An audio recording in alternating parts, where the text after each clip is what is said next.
ucapkanlah Allah, Allah secara berkesinambungan dalam keadaan apapun. Teruslah berzikir dan berusahalah selalu dalam keadaan punya wudu. Andai Allah mencabut nyawamu, kamu dalam keadaan suci. Terima kasih Tuan, pesan Tuan akan kami laksanakan, jawab Raja Ismoyo dengan ta'zim.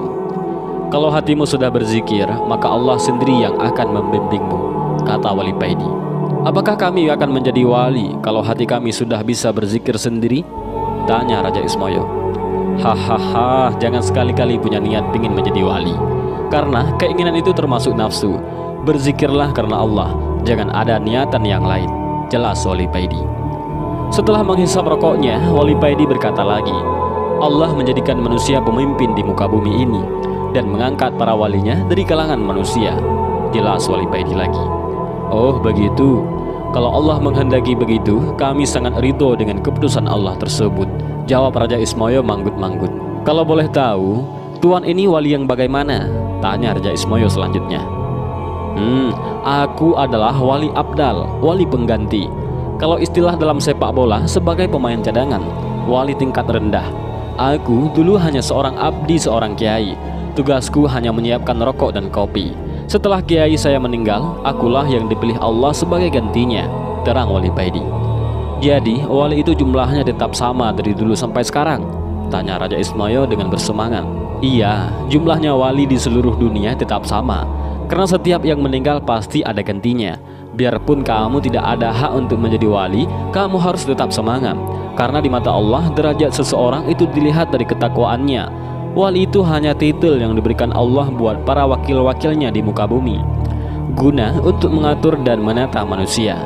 Dan wali dipilih dari para hamba yang dikehendakinya, bukan karena ibadahnya, bukan karena zikirnya, tetapi karena kehendak Allah. Jadi salah besar kalau ada orang yang pingin atau mempunyai cita-cita menjadi wali, jawab Wali Paidi. Terima kasih Tuan, mudah-mudahan apa yang Tuan ajarkan kepada kami menjadi ilmu yang bermanfaat, ucap Raja Ismoyo.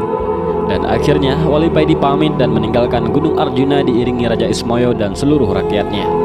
Setelah Wali Paidi sudah tidak tampak, Raja Ismoyo dengan suara yang lantang berkata kepada rakyatnya, rakyatku semuanya, nanti ataupun kapanpun kalau ada orang yang ke Gunung Arjuna ini berbekal rokok dan kopi, jangan sampai diganggu. Jagalah mereka sampai mereka meninggalkan Gunung Arjuna ini, demi menghormati guru kita Wali Paidi. Titah paduka akan kami laksanakan, jawab mereka serempak. Sesampainya di rumah sehabis dari Gunung Arjuna, Wali Paidi menjalankan aktivitas sebagaimana biasanya. Tiap pagi Wali Paidi pergi ke pasar berjualan minyak wangi.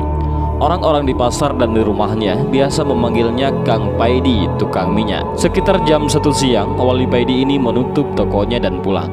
Setelah sholat asar, sehabis istirahat siang, Wali Paidi mengajari anak-anak kecil di langgarnya belajar membaca Al-Quran sampai waktu maghrib. Dulu di langgar Wali Paidi yang sederhana ini ramai sekali dipenuhi anak-anak kecil yang belajar mengaji. Tapi setelah ada sistem Iqra dan Qiraati, langgar Wali Paidi ini sepi. Anak-anak pada pindah ke TPQ yang memang banyak tersebar di kampungnya Wali Paidi ini. Wali Paidi sebenarnya juga ikut pelatihan metode Iqra maupun Qiraati yang diwajibkan kepada seluruh guru TPQ guna mendapatkan syahadah ataupun semacam ijazah. Tapi Wali Paidi tidak lulus dalam pelatihan ini karena seringnya Wali Paidi merokok dan bawa kopi di dalam kelas. Jadinya di langgar Wali Paidi ini metode yang digunakan tetap memakai metode lama, yaitu metode Baghdadi. Karena bagi guru TPQ yang tidak punya syahadah tidak boleh mengajar dengan memakai metode Iqra maupun Qiraati.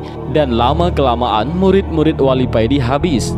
Tinggal 5 anak saja yang tetap mengaji di langgarnya Wali Paidi. Orang tua dari kelima murid Wali Paidi ini tetap mempercayakan anaknya ke Wali Paidi ini disebabkan masalah ekonomi. Mereka adalah orang-orang miskin yang tidak mampu membelikan seragam TPQ dan buku terhadap anak mereka. Daripada tidak mengaji, mereka tetap menitipkan anak-anaknya kepada Wali Paidi. Karena di langgar Wali Paidi